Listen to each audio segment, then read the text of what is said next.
യുഎസും റഷ്യയും ചൈനയും അടക്കം ലോകത്താകെ 3 രാജ്യങ്ങൾക്ക് മാത്രം സ്വന്തമായിരുന്ന ആ ചരിത്ര നേട്ടത്തിലേക്ക് ഇന്ത്യയും ചുവടുവെച്ചിരിക്കുന്നു. അതിസങ്കീർണമായൊരു സാങ്കേതിക വിദ്യയെയാണ് ഇന്ത്യയും കൈയടക്കിയിരിക്കുന്നത്. 3 രാജ്യങ്ങൾക്ക് പുറമെ ഇലോൺ മസ്കിന്റെ സ്പേസ് എക്സ് മാത്രമാണ് ഡോക്കിംഗ് പൂർത്തിയാക്കിയിട്ടുള്ളത്. ഇതിന് പിന്നാലെ ഇപ്പോൾ ബഹിരാകാശ ചരിത്ര പുസ്തകത്തിൽ പുതിയൊരു അധ്യായത്തിന് തുടക്കം കുറിച്ചുകൊണ്ട് സ്പേസ് ഡോക്കിംഗ് ഇന്ത്യയും വിജയകരമായി പൂർത്തിയാക്കിയിരിക്കുകയാണ്. സ്പേസ് ഡെക്സ് ദൗത്യത്തിന്റെ ഭാഗമായി ബഹിരാകാശത്തെത്തിയ ഇരട്ട ഉപഗ്രഹങ്ങളായ ചേസറും ടാർഗറ്റും കൂടിച്ചേർന്നെന്നാണ് റിപ്പോർട്ടുകൾ. എന്താണ് സ്പേസ് ഡോക്കിംഗ്? അതിവേഗത്തിൽ സഞ്ചരിക്കുന്ന 2 വ്യത്യസ്ത പേടകങ്ങളെ ബഹിരാകാശത്ത് വെച്ച് കൂട്ടിയോജിപ്പിക്കുന്ന പ്രക്രിയയാണ് സ്പേസ് ഡോക്കിംഗ് എന്ന് പറയുന്നത്.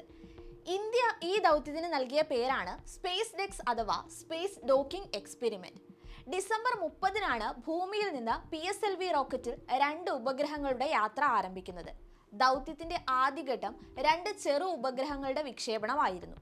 220 കിലോഗ്രാം ഭാരമുള്ള ഉപഗ്രഹങ്ങൾ PSLV-16 വിക്ഷേപണ വാഹനത്തിൽ യാത്രയായി.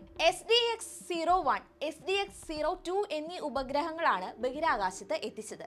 ഇവയെ ചേസർ, ടാർഗറ്റ് എന്നിങ്ങനെയാണ് വിശേഷിപ്പിക്കുന്നത്. ഇതിനൊപ്പം മറ്റ് 24 പരീക്ഷണോപകരണങ്ങൾ കൂടി PSLV ഭ്രമണപഥത്തിൽ എത്തിച്ചിരുന്നു. ഇന്ത്യൻ സഞ്ചാരികളെ ബഹിരാകാശത്ത് അയക്കുന്ന ഗഗൻയാൻ, ചന്ദ്രോപരിതലത്തിലുള്ള സാമ്പിളുകൾ ശേഖരിച്ച് ഭൂമിയിൽ എത്തിച്ച് പഠനം നടത്താനുള്ള ചന്ദ്രയാൻ 4 എന്നീ പദ്ധതികൾക്കും ഏറെ മുതൽക്കൂട്ടാണ് വിജയം നേടിയിരിക്കുന്ന സ്പേസ് ഡോക്കിംഗ്. അതും ഇത്രയും വലിയ വിജയം ഏറ്റവും കുറഞ്ഞ ചെലവിൽ ലക്ഷ്യം നേടിയെന്ന യശസ്സും ഇനി ഇന്ത്യക്ക് സ്വന്തമായിരിക്കുകയാണ്. ശ്രീഹരിക്കോട്ടയിലെ സതീഷ് ധവാൻ സ്പേസ് സെന്ററിന്റെ 1ാം വിക്ഷേപണ തറയിൽ നിന്നായിരുന്നു PSLV-16 ബഹിരാകാശത്തേക്ക് കുതിച്ചുയർന്നത്. ഭൂമിയിൽ നിന്ന് 476 കിലോമീറ്റർ മാത്രം ഉയരെ വൃത്താകൃതിയിലുള്ള ഭ്രമണപഥത്തിലാണ് ഉപഗ്രഹങ്ങളെ എത്തിച്ചത്. റോക്കറ്റിന്റെ മുകൾ ഭാഗം അതിനും താഴെ 355 കിലോമീറ്റർ അകലെയുള്ള ഭ്രമണപഥത്തിൽ 20 കിലോമീറ്റർ അകലത്തിലാണ് ആദ്യം ഉപഗ്രഹങ്ങൾ ഭൂമിയെ ചുറ്റിയത്.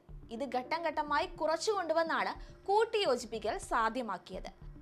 ISROയുടെ ബംഗളൂരു പീനിയയിലെ ടെലിമെട്രി ട്രാക്കിംഗ് ആൻഡ് കമാൻഡ് നെറ്റ്വർക്കിൽ നിന്നാണ് ശാസ്ത്രജ്ഞർ പേടകങ്ങളെ നിയന്ത്രിച്ചത്. ജനുവരി 12-ന് പേടകങ്ങളെ 3 മീറ്റർ അകലത്തിൽ എത്തിക്കാൻ സാധിച്ചതായി ISRO അറിയിച്ചിരുന്നു. ജനുവരി 7-ന് ഡോക്കിംഗ് പരീക്ഷണം നടത്താനാണ് ആദ്യം തീരുമാനിച്ചിരുന്നത്. എന്നാൽ അത് പിന്നീട് ജനുവരി 9-ലേക്ക് മാറ്റിവെച്ചു.